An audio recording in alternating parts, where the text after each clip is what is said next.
Hello, good day. No matter if it is morning for you, afternoon, evening, the whole day, I want it to be a good day for you. I am Dr. Kimberly Nelm Smar. I am a psychologist. I am a professor, but most of all, I am a spiritual teacher. And I come together with you each week on Tuesday evenings to share some principles with you on what to do when life happens. You know what? That's why I call it the lifeline. Living in freedom every day. So not just on Sundays, when we go to church or get our praise on, but not just on those days. Every day it is destined for you to live in freedom. Every day it is destined for you to live in victory every day. So that's what I'm here about. That's what I'm here for, to connect with you over issues that happen in our lives. Our topics are always dealing with real life, real issues, real people. You're real, aren't you? So you're going through real situations in your life. And I'm here to address those real answers with real answers. There you go. I am here to address your issues with real answers. The Lifeline is all about what to do when life happens. Have you ever been at that moment where you ask yourself, what should I do in this situation? Well, that's what I'm here for.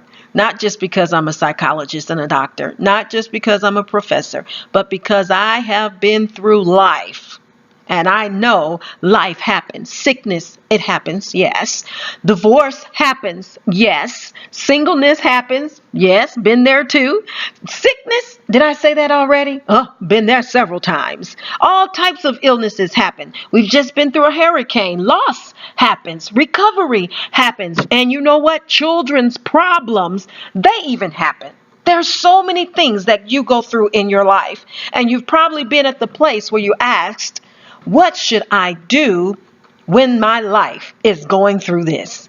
Well, that's what the Lifeline, again, is all about. What to do when life happens. My husband, Pastor Maurice Smar, and I, we came together and we said, look, there's a purpose for our lives. We are pastors of the Life Center, but there's a purpose for our lives to really deal with issues that people go through. I've had people to address me and talk about their problems. And then I'll have someone else talk to me about their problems. And if you keep talking to people over and over, you'll see that most of us have some of the same problems.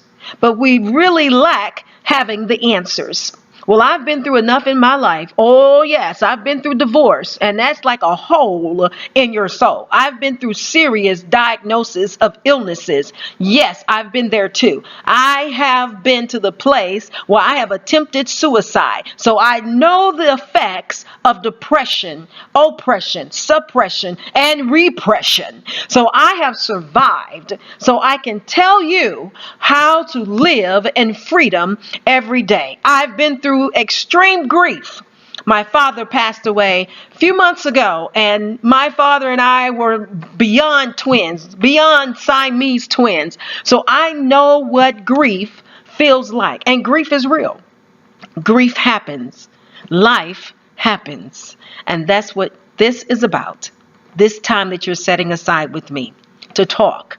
Let me deal with those things that are going on in your life, and let me give you the tools so you can make it through those things.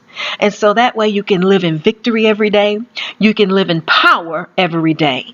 You can live in freedom every day. Now, each week I deal with a different issue regarding our lives.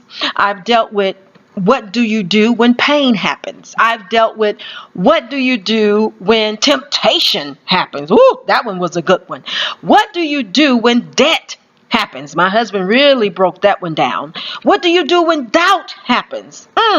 So many issues we've already dealt with. And if any of these you want to know more about, you want to hear them for yourselves, call me, 281-310-1055, 281-310-1055. And I'll let you know all of the issues that we've talked about that happens in our lives. And I will give you the access code so that way you can listen, enjoy, be blessed, and live in freedom on your own. Okay, so tonight is a very powerful night. I really want you to set aside some time, the next 20 minutes. Tell your husband, your wife, tell your partner, tell your children, tell the dog and the cat. Turn your ringer off on your cell phone. I need some time to just for 20 minutes to be by myself so I can minister to my soul, so my spirit can revive, so that way I can be a better mom, a better wife, a better husband, a better partner, whatever it is that you're doing in your life. Take aside these 20 minutes and I promise you, your life will never be the same. It will be better. Oh, yes, it will. I want to talk to you about something that's so serious in our lives. What to do when unforgiveness happens. Whew. Just thinking about it. I'm sure people have come into your mind right now when I said what to do when unforgiveness happens. I'm sure you thought about that ex-boyfriend, maybe that ex-girlfriend, I don't know. Maybe you thought about an issue that you had with your parents, your boss. Whew, I don't know. But I'm sure when I said what to do when unforgiveness happens, somebody and something came to your mind. Well, I want to deal with a series. We're going to really take you through steps because you're not going to get this in one night. I'm just going to be honest. Now, some were healed and delivered, and as they went, they turned around and said thank you to the Lord. And then some were immediately healed where he said, take up your bed and walk. Well, if this one topic and one night heals and delivers you from unforgiveness, blessed be the name of the Lord. But if you need to take it step by step, I'm going to walk you through that from unforgiveness to forgiveness. Let me do that with you, okay? Because I've been there. That's why I'm able to help you. Let somebody help you who's been through what you're going through. Why are you listening to everybody else? Listen to somebody who's been through it or going through it, got out of it, and can tell you how to get through it yourself. So, what to do when unforgiveness happens? What is unforgiveness? You sometimes can think it's power. It gives you power over the person who offended you. It gives you that power to pull out your power card and remind them every time they do something, to remind them how much pain they caused you, how much hurt they've caused you, how they really destroyed your life, put rumors out on you, lies and gossip out on you. You sometimes want to use that unforgiveness as a power card. But you know what? Unforgiveness, it does not give you power. It doesn't. It really blocks you from progressing. It really blocks you from victory. It really blocks you from freedom. I said this is the lifeline, living in freedom every day. Well, unforgiveness can be one tool that's hovering over your head, that's been bothering you, that's keeping you from living in freedom every day. It's a blockage. What isn't unforgiveness? Whoo! Punishment of another. It isn't victory for you. No, it's not. It's not victory. You think you have the upper hand. It's not victory for you. Listen, unforgiveness is not about them. When you choose to forgive, it's about you. It's not about them. Because I'm sure you can go down the list and tell me, Dr. Kimberly, you don't know what they did to me. They did this. I mean, you can remember the day, the time, the year, what they had on, what you had on, when the offense happened. But I'm still here to tell you, it is not about them. It is about you. I have a VIP for you. It's VIP. When I use that, it's very important point. Forgiveness is not based on their confession. Forgiveness is based on your liberation. So it's not based on another's confession. It's based on your liberation. Aren't you ready to be free? Aren't you ready? Because it takes work. I'm going to be real with you. It takes work to stay mad at somebody and to remember all the evil they've done against you. It takes work to remind yourself, oh, that's right, I don't like you after all. It takes work to remind yourself, I'm not going to forgive you. I'm going to keep this to the day you die, and the day after you die, and the year after you die. I'm telling you, it is not worth it. There's some myths to forgiveness. Let's deal with that. One of the myths Oh, I'm going to raise my hand because I have said this. And maybe you said it. I can forgive you, but I'll never forget. I can forgive you, but I'll never forget what you did to me. Ooh, let me read something that's going to help you. Philippians chapter 3, verse 13. Now, if you're like me, you probably know every scripture in the Bible. You know every hymn, every psalm. But this is beyond quoting scriptures to you. I want your life to be free. I want your life to be full. I want your life every day to be victorious.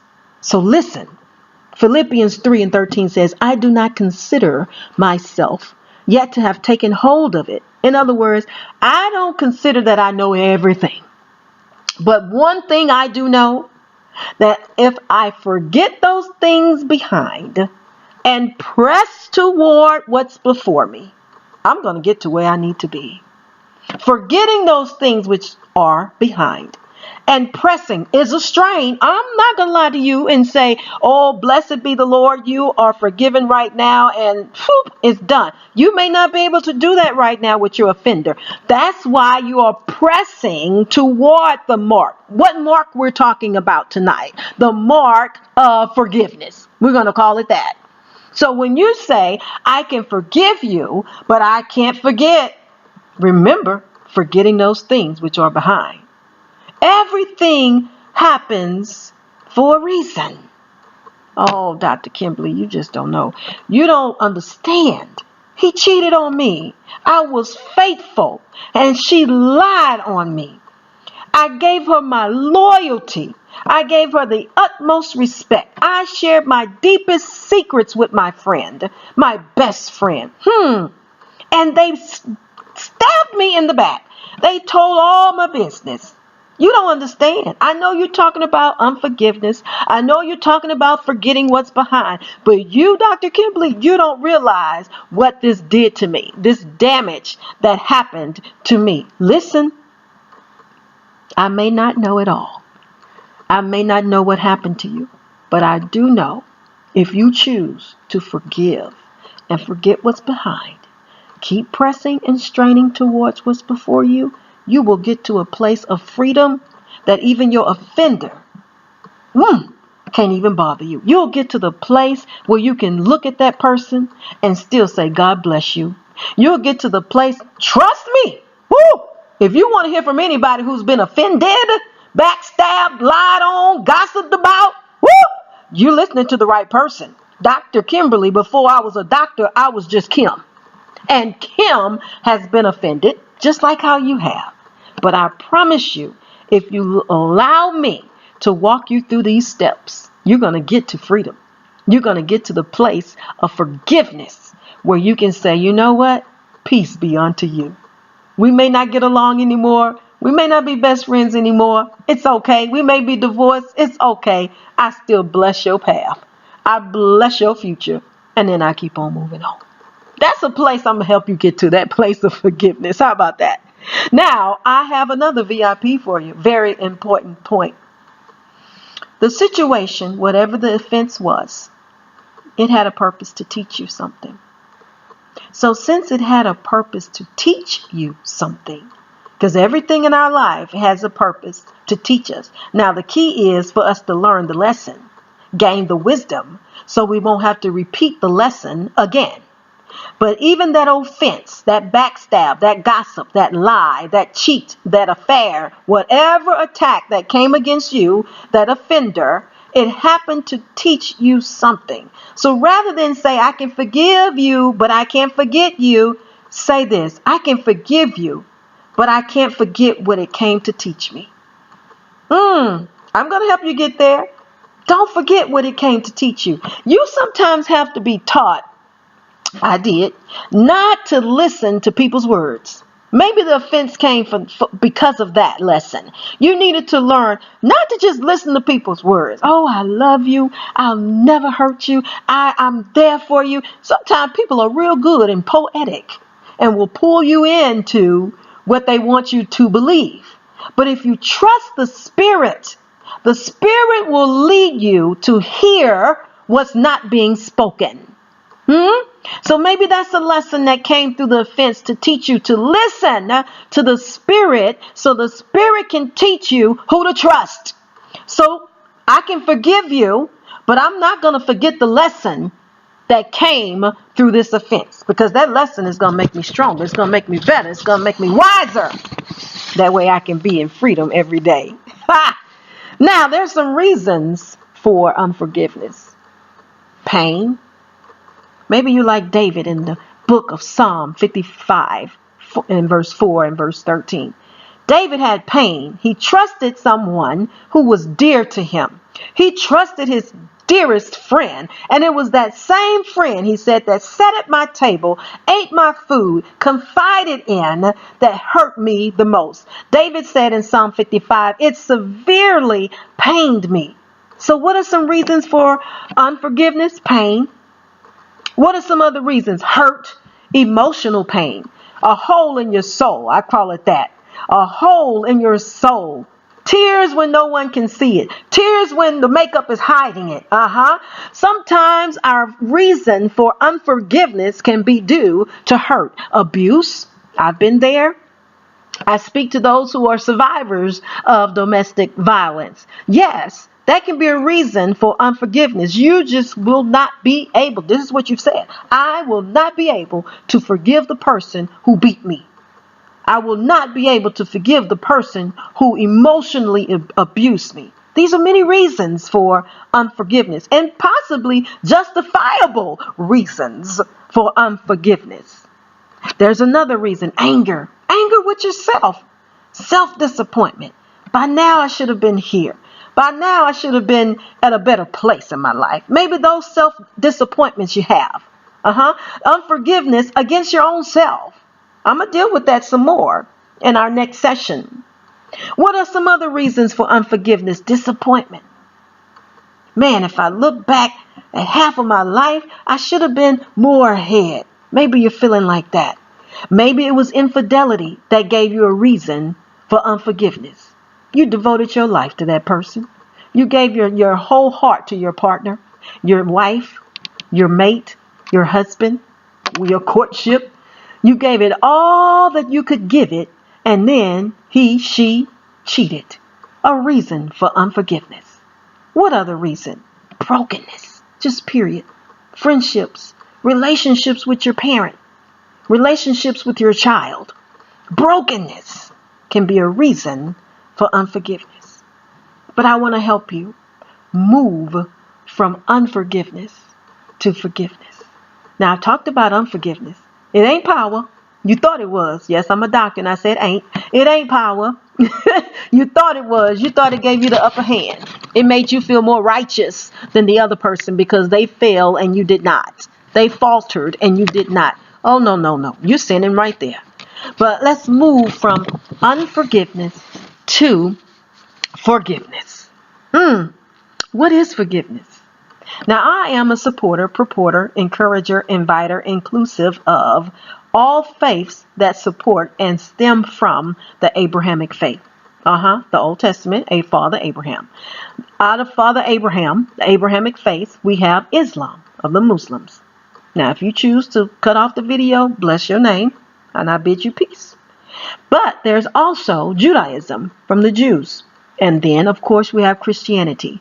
I'm bringing this up because within all of those Abrahamic faiths, each deeply deal with forgiveness and mercy. Yes, they do. In the Quran, out of 114 chapters, 113 of them deal with forgiveness and mercy. For the Jews and Judaism, they use the first 5 books of the Bible. Of course, we know that's when the fall of man happened. That deals with grace, mercy, and forgiveness. Christianity, we use the entire Bible, Old Testament and New Testament. And of course, we know if it had not been for the Lord, where would we be? Because of what we've done to him and what we've done to others. So all Abrahamic faiths deal with forgiveness and mercy. So what is forgiveness? What I just said, it's mercy. Let me look down so I can tell you exactly what I wrote down about mercy. Mercy is compassion shown towards someone whom it is within your power to punish or harm. Ooh, listen to what I just said. Mercy is when you have compassion towards somebody whom it is within your power to punish them and harm them. You could tell a lie on them, but you choose to have mercy. You could reveal all their evils, dirty, downright, nasty secrets, but you choose to have mercy. That's what mercy is. Having compassion on someone whom it is within your power to punish or harm them, but you choose to have mercy. We say it, have mercy, Lord. So then we need to give that same mercy to our offender. What is forgiveness? Forgiveness is leniency. When you are being more merciful than expected. Because more than likely, your offender is on guard because they think you setting up the time and the day to pay them back. So most times, your offender, the one who did evil against you, spoke falsely against you, most often they are looking behind their back, wondering when is the moment you're going to come and get them. But forgiveness is leniency. It's giving mercy beyond your expectation. You're expecting for me to pay you back, but I'm not even going to do it. And again, I'm a doctor and I said it. I'm not even going to do it. It's not worth it. Listen to me, it's not worth it. What else is forgiveness? Forgiveness is forbearance. Forbearance is, I want to read it to you. Forbearance is when you say, I resign from the position to rightfully pay you back. I have a right in my flesh to pay you back for what you did to me. But forbearance, which is a form of forgiveness, says, I resign from the position of the right to pay you back. In other words, I resign from being God. Because God knows how to take care of your offender more than you can. You're thinking, if I slash his tires, if I wait after his job, if I bust the windows out of his car, we can go down the list. If I burn up her clothes, if I have a wreck in her car, her favorite car, if I burn down the house, I know I'm being really, really out there, but there's some people who really, really, really think like that when they want payback. But forbearance is to say, you know what? I resign from that position. That's a hard position to hold. I resign from the position to rightfully pay you back. I'm going to leave that up to God. You know what? God's Christianity, in the Bible, it even says, did I write that one down? I didn't, but it comes to my mind right now. It would be worse for a person. Well, really, it would be better for a person to tie a millstone around their neck. That means dead weight, and be chunked to the bottom of the sea than to offend God's child. So why are you trying to plan and plot how to pay that person back? Only God knows the area that can get that person to humble themselves and to repent and to ask you for forgiveness. God knows how to do that. Because your payback will never be sufficient. I don't care the biggest payback you can come up with to pay that offender. It still wouldn't be sufficient. God's got you. Trust me. Psalms 37 says, do not fret because of those who are evil. Do not fret because of the envious ones who did you wrong. For listen, for like the grass, they will soon wither. Like green plants, they will soon die away. You better believe it. We may say it, but it's true. Karma comes back round, which means destiny, predestination, fate, atmosphere. It comes back, energy. It comes back around. So what they have sown against you to hurt you, they're going to reap it 10 times more, 20, I don't know. But God knows how to have that person who offended you reap what they have sown against you. What else is forgiveness? Forgiveness is to give up resentment, that anger, that bitterness, because it's like cancer to your spirit. It's like an ulcer to your soul. It's like a contamination, a virus, pneumonia for your mind. When you hold on to anger and bitterness, you can't move forward. You can't have healthy relationships. You can't be with another man. You can't be with another woman. You can't be a good mother because you're so angry and resentful for what that person did to you. And you can probably have every right. Yes, they did you wrong. I'm not going to tell you that they did not. Yes, they did you wrong. But step into the realm of forgiveness. Step into the realm of forgiveness. Because remember, it's not about them. It's about you. It's not about them confessing to you that they've done you wrong. It's about your liberation. It's not their confession. It's about your liberation. So what is forgiveness? Forgiveness is to give up the right to punish. Now, your girlfriend may say to you, girl, you mean you're going to let him get away with that? You mean you're going to let her get away with that, Doc? Dude, you can't let a woman do you like that. You mean you're going to let her do you like that? And you're just going to let it go? Forgiveness is giving up the right to punish. Remember, you have a right to punish, but you're going to give up that right. You're going to release and resign, forbear. You're going to resign from that position to pay back. Let's use that energy for something positive. How about that? What else is forgiveness? The last thing I'm going to tell you about it is simple. Forgive. Forgive. Look at the word forgive. To give beyond what's deserved. To give to give beyond what's expected. To give beyond what they did to you. Yes, to give beyond what they deserve. Forgive. So I ask you a question. Is it worth it?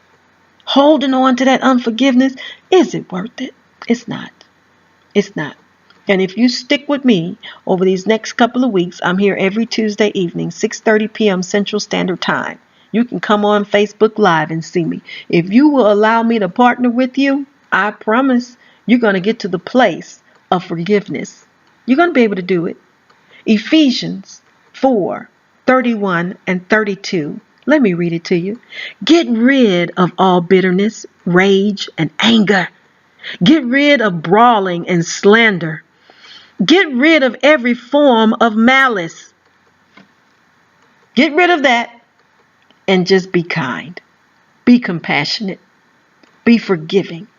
Just as Christ in God forgave you. I have a VIP right there. Very important point. Because while you're holding on, they've moved on. They've done whatever offense they've done to you. And they moved on. And there you are sitting in that rut of pain. And I'm not discrediting your pain. I am not belittling your pain. Pain is real. Whether it's emotional, physical, mental, financial, whatever. Pain is real. So I'm not saying to you, oh, just get over it. I will never say that to you. And that bothers me when people say that. Just get over it. No, it's going to take you some time to heal through that. And that's what I'm going to walk you through for next week. Because you're saying, well, how do I get from unforgiveness to forgiveness? You're telling me all of this, but how do I get there from unforgiveness to forgiveness? I am going to take you through the stages of how to forgive. Now, first, I'm going to start with you. How to forgive yourself. And then the next time we'll talk about how to forgive your offender. So you want to know, how do I take the first step? The first step is Ephesians 4:31 and 32. I always end with a what to do list because the whole topic is about what to do when life happens. So why not give you what to do? Isn't that right? So what to do when unforgiveness happens? This is what I want you to do this week for your what to do list. Read Ephesians 4:31, 32. Now it's so simple. Don't make it hard. You say, oh, that's simple. I can just read that anytime. You made it hard for yourself. If you're sincere about getting to forgiveness, start here. Ephesians 4:31 and 32. And when I pick up with you next week, Tuesday, 6:30 p.m. Central Standard Time, we're going to take it to the next step. Let this marinate in you. I'm Dr. Kimberly Nelm Smart. And I told you, I'm a psychologist, a professor, but most of all, I am a spiritual teacher, and I'm here to teach you the principles of living in freedom every day. Now, I bless you. I speak good things upon your life. I speak that the pain that you're in right now, because of the offense that's been taken against you, I speak that the pain will be relieved, minimized, and then to the point of elimination. Yes, those things happened to you. Yes, you were offended. Yes, you were hurt. But you can forgive and you can forget. But you will remember what it came to teach you. That person is not worth your energy. They're not worth the power that you're giving them. Yes, I'm going to help you if you let me. Now, I've been a blessing to you. Do you want to be a blessing back to the Life Center? You can do that. My number is 281-310-1055. If there are any series that you want to hear about, give me a call. I'll give you the access code so you can hear it for yourself. If you want to be a contributor to the Life Center, I'm reaching out to those who've been released from released inmates, released from incarceration. Many of their families don't want them back. So your investment is helping me to take care of those people, to have a facility for those people. You're also helping because I speak with domestic violence survivors. They live in hidden areas, in hidden facilities, but they want a place where they can go and worship. When you make an investment, it is not to Kimberly Nelm Smart. I am fine. I'm a psychologist and I'm a professor. I am fine. This is for the Life Center, so you can write it to the Life Center. P.O. Box 630-867. 630-867. I'm down here in the South, Houston, Texas, 77263. Now listen, I want to see you next week.